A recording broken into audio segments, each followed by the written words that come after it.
بسم الله الرحمن الرحيم الحمد لله رب العالمين والصلاة والسلام على رسول الله صلى الله عليه وسلم رب اشرح لي صدري ويسر لي أمري واحلل عقدة من لساني يفقه قولي السلام عليكم ورحمة الله وبركاته ወንድሞቼ እህቶቼ በያላችሁበት አላህ ይጠብቃችሁ አላህ ከእናንተ ጋር ይሁን።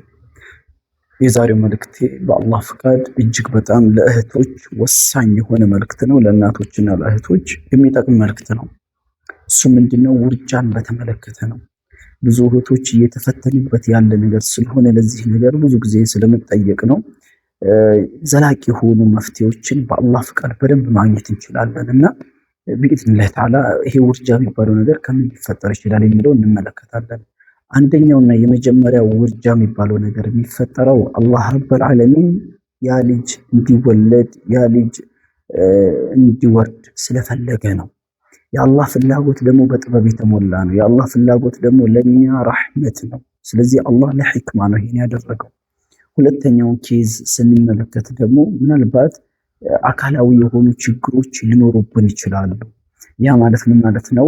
በህክምና ሳይንሶች ወይንም ደግሞ የህክምና ባለሙያዎች እንደሚደካል ማለት ነው ስንመለከተው ውርጃ የሚባለው ነገር በዚህ ምክንያት ሊከሰት ይችላል ብለው የህክምና ባለሙያዎች ዘርዝረው የሚያስቀምጡት ችግር አለ።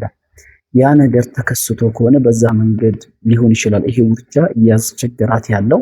የዚህን ጊዜ ሐኪም ቤት ጠጋ በማለት ባለሙያዎች ጋር በመጠጋት ችግሯን ማቅረብ መናገርና ዘላቂ የሆነ መፍትሄዎችን በዚህ መንገድ መፈለግ ነው። بإذنላህ ተዓላ ያኔ ይስተካከልላታል። በዚህ መንገድም ሐኪም ቤትም ሄዳ ዘላቂ መፍትሄ ካላገኘችበት ችግሩ ምን ሊሆን ይችላል ካልን ብዙ እህቶች የዘነጉት የተሸወዱበት ያላወቁበት ችላ ያሉት ትልቅ የሆነ ኬዝ አለ። እሱ ምንድነው? መንፈሳዊ የሆኑ ኬዞች ማለት ነው። መንፈሳዊ የሆኑ ኬዞች ማለት ለምሳሌ ሲህር ሊሰራባት ይችላል፣ አለም ጂን ያጥቃት ሊሆን ይችላል። የዚህን ጊዜ ይሄ ሲህር ወይንም ደግሞ ይሄ ጂን ያ ውርጃ እንዲፈጠር እንዲከሰት ያደርጋል፣ ውርጃ እንዲኖር ያደርጋል። የዚህን ጊዜ ደግሞ ማድረግ ያለብን ምንድነው? ሐኪም ቤት መሄድ አይደለም። ሐኪም ቤት ሲህርን ማክሸፍ አይችሉም፣ ጂንን ማክሸፍ አይችሉም። ምክንያቱም ሁሉንም ነገር በቦታው ላይ ነው ሰበብያ ማድረስ ያለብን። ሜዲካላዊ የሆኑ ሐኪም ቤቶች መሄድ ያለብን የሐኪም ቤት። ከዛ ውጭ ግን ዒላጁን ማድረግ ያለብን ደግሞ በሩቃ ነው ማድረግ ያለብን ማለት ነው። ሩቃውን የመጀመሪያው ሩቃውን ስንወስድ ሁለት ደረጃዎች አሉት። አንደኛው ደረጃ ራስሽን በራስሽን ማከም አለብሽ መጀመሪያ ቤት ውስጥ ማለት ነው። ውሃ ታዘጋጃለሽ። ባዘጋጀሽ ውሃ ላይ ዘምዘም ቢሆን ይመረጣል። ዘምዘም ካልተገኘ ማንኛውም ውሃ ምንም ችግር የለውምና ውሃ ታዘጋጃለሽ። ባዘጋጀሽ ውሃ ላይ አያተል ኩርሲይንና አመነ ረሱሉን ደጋግመሽ እዛ ውሃ ላይ መቅራት። አንቺ መቅራት ካልቻልሽ ደግሞ ሌላ ሰው ሊቀራልሽ ይችላል። እዛ ውሃ ላይ ደጋግመሽ ይሄን የቁርአን አያ ከቀራሽ በኋላ መጠጣት።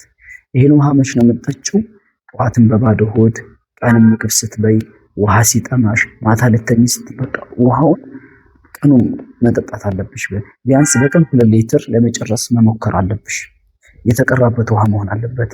ለምን ያህል ጊዜ ይሄን ውሃ እየጠጣው መቆየት አለብኝ ደግሞ ካልሽ ለአንድ ወር ያህል ብታደርጊው ሚንባቢል አውላ ነው። በጣም በላጩ እሱ ነው። ለአንድ ወር ያህል ይሄን ውሃ የተቀራበትን ለአንድ ወር ያህል ጠዋት ባዶ ሆድሽ መጠጣት፣ ቀንም ሁሌም በቃ ይሄን ውሃ ለአንድ ወር ያህል መጠቀም። በአላህ መሽያ በአላህ ፍቃድ ይስተካከልልሻል ኢንሻአላሁ ተዓላ። በዚህ መንገድ ካልተስተካከለልሽ ደግሞ ወደ ሁለተኛው ስቴፕ ትሄጃለሽ። ያም ደግሞ ምንድነው? አቂዳቸው ሰሊም ደህና የሆኑ ወንድሞች ጋር ጠጋ በማለት የሩቃ አገልግሎት መውሰድ የሩቃ ሕክምና መውሰድ ያስፈልግሻል። የሩቃ ሕክምና ለመውሰድ ስትጠቂ ወሳኙና መሰረታዊ ነገር ምንድነው? አቂዳቸውን መፈተሽ ነው። ደህና መሆን አለበት። ተውሂዳቸው የተጣራ መሆን አለበት። ሽርክ ነገራቶች ጋር ንክኪነት የሌላቸው መሆን አለበት። በዚህ መንገድ ጠጋ ብለሽ ሩቃውን ታደርጊያለሽ። በአላህ መሻና በአላህ ፍቃድ ከዚህ ስቃይና ከዚህ ህመም በኢዝኒላህ ተዓላ ትፈወሻለሽ። አላህ ረብል ዓለሚን በዚህ በሽታ የተያዙ ወንድሞቻችንን እህቶቻችንን በሙሉ አላህ አፊያቸውን ይመልስልን። እኛንም ደግሞ ከሲህርም ከጅኒም አላህ ይጠብቀን።